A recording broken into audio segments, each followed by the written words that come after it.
MEC 205 का most important question लेके मैं आ गई हूँ आप लोगों के साथ। तो ये क्वेश्चन जो है जून 2022 का है, जो एग्जाम जून 2022 में कंडक्ट हुए थे उन्हीं का है।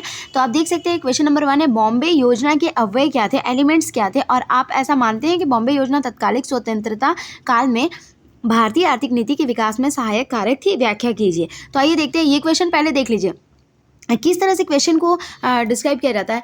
8 नंबर का सबसे पहला क्वेश्चन है। 8 नंबर का जो क्वेश्चन है, बॉम्बे योजना के अव्यय क्या थे, ये 8 नंबर का है, ठीक है। उसके बाद 12 नंबर का एक, क्या आप ऐसा मानते हैं कि बॉम्बे योजना तत्कालिक स्वतंत्रता काल में भारतीय आर्थिक नीति के विकास में सहायक कारक थी, ठीक है। तो ये 12 नंबर का है। तो मैं आपको बता देती हूँ कि क्वेश्चन का आंसर कैसे लिखा जाता है, मैं लिख के आप लोगों को बता दूंगी, ठीक है। आइए देखते हैं हम लोग आंसर। तो सबसे पहले हम लिखेंगे बम्बई योजना। बम्बई योजना के बारे में लिखेंगे। बम्बई योजना आमतौर पर भारत की स्वतंत्रता की बाद की अर्थव्यवस्था के विकास के लिए द्वितीय विश्व युद्ध युग के आयात प्रतिस्थापन औद्योगिकरण आधारित प्रस्तावों को दिया गया नाम है। 8 प्रमुख भारतीय उद्योगपतियों द्वारा 1944 से 1945 में प्रकाशित योजनाओं में यूनाइटेड किंगडम से आज़ादी जो 1947 में हुई, उसके बाद देश के आर्थिक विकास में राज्य के हस्तक्षेप का प्रस्ताव रखा गया था। भारत के लिए आर्थिक विकास की योजना पर रेखांकित करने वाला एक संक्षिप्त ज्ञापन शीर्षक से योजना के हस्ताक्षर करता थे JRD टाटा। कौन कौन थे, ध्यान रखिएगा ये सब नाम, JRD टाटा, घनश्याम दास बिड़ला, आरदेशिर दलाल, लाला श्री राम, कस्तूर भाई लाल भाई, आरदेशिर दारबसा श्राफ, पुरुषोत्तम दास ठाकुर दास और जॉन मथाई। योजना के 2 संस्करण हुए। 1 जनवरी 1944 में प्रकाशित हुआ यह पहला संस्करण दूसरे संस्करण का भाग बन गया, जो 1945 में पुरुषोत्तम दास ठाकुर दास के संपादन में 2 खंडों में प्रकाशित हुआ था, ठीक है।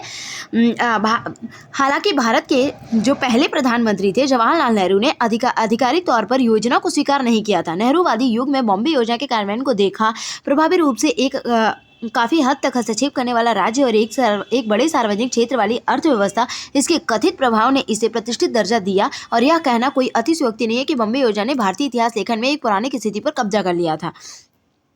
युद्ध के बाद भारतीय आर्थिक इतिहास का शायद ही कोई ऐसा अध्ययन हो जो ऐसा ना करता हो, इसे घरेलू पूंजीपत वर्ग की विकासात्मक और राष्ट्रवादी आकांक्षा से संकेतक के रूप में इंगित करे। मूल उद्देश्य इसमें क्या क्या था, इसके उद्देश्य कृषि क्षेत्र के उत्पादन को दोगुना करना था। सबसे पहले तत्कालिक जो वर्तमान उद्देश्य था सबसे पहला का, जब 1944 से 45 में ये लॉन्च हुआ था, तब क्या था इसका सबसे पहला उद्देश्य था कृषि क्षेत्र को जो उत्पादन है ना उसको दोगुना करना, जैसे कि हरित क्रांति, ठीक है। फिर औद्योगिक क्षेत्र में 5 गुना वृद्धि करना था, कृषि क्षेत्र में 2 गुना, औद्योगिक क्षेत्र में 5 गुना, दोनों 100 अरब रुपए निवेश के ढांचे के भीतर उद्योग के लिए निर्धारित किया गया था।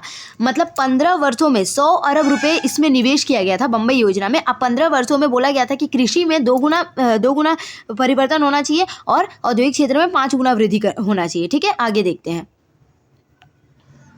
कि अर्थव्यवस्था सरकारी हस्तक्षेप और विनिमय के बिना नहीं बढ़ सकती थी, ठीक है। जब तक अर्थव्यवस्था में सरकारी हस्तक्षेप मतलब सरकार के अंडर में ना हो अर्थव्यवस्था और विनिमय ना हो, इसके बिना ये आगे नहीं बढ़ सकती थी। इसीलिए उस समय वैश्वीकरण, उदारीकरण, ये सब की नीति अपनाई गई थी, ठीक है।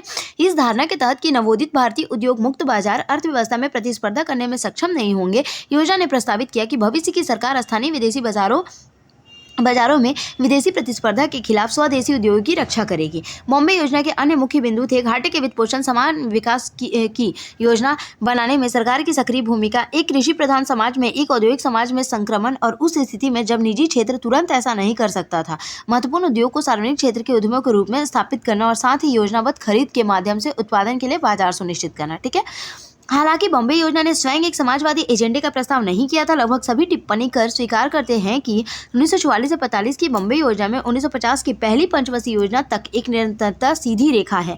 तर्क की एक वैकल्पिक पंक्ति यह है कि बॉम्बे योजना 1940 के दशक में व्यापक सामाजिक असंतोष, युद्ध के दौरान अभूतपूर्व औद्योगिक विकास के परिणाम स्वरूप की प्रतिक्रिया थी, और इस पर डर का परिणाम था कि औपनिवेशिक निवेश शासन के खिलाफ आंदोलन एक आंदोलन बन जाएगा निजी संपत्ति के खिलाफ। बॉम्बे योजना को हर तरफ से आलोचना का सामना करना पड़ा। सुदूर वामपंथियों ने योजना के लेखकों को पूंजीवादी पृष्ठभूमि की आलोचना का दावा किया। योजना पर्याप्त आगे नहीं बढ़ पाई। उस समय योजना क्या हुई थी, आगे नहीं बढ़ पाई थी। दक्षिण पंथ में इन्हें समाजवादी के अग्रदूत के रूप में देखा गया। संयुक्त राष्ट्र ब्रेटन वुड्स सम्मेलन जिसमें श्राफ ने भी भाग लिया था, ने समझौते का उल्लंघन किया।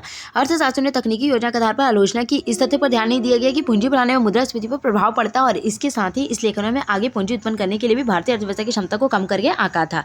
बढ़ती कीमतों के साथ क्रय शक्ति गिर जाएगी। सितंबर 2004 में किए गए एक विश्लेषण के अनुसार बॉम्बे योजना तैयार होने के 60 साल बाद सार्वजनिक क्षेत्र के निगम सत्ता में बैठे राजनेताओं और नौकरशाहों की निजी जागीर के रूप में कार्य करते हैं। इस प्रकार विशेषाधिकार प्राप्त कुछ लोग निजी संपत्ति बन गया। उस समय सरकार नियंत्रित बैंकों के वित्तीय संस्थापन उदारता पुनः धर्म मिलाने के कारण निजी कॉर्पोरेट समूह समृद्ध हुए।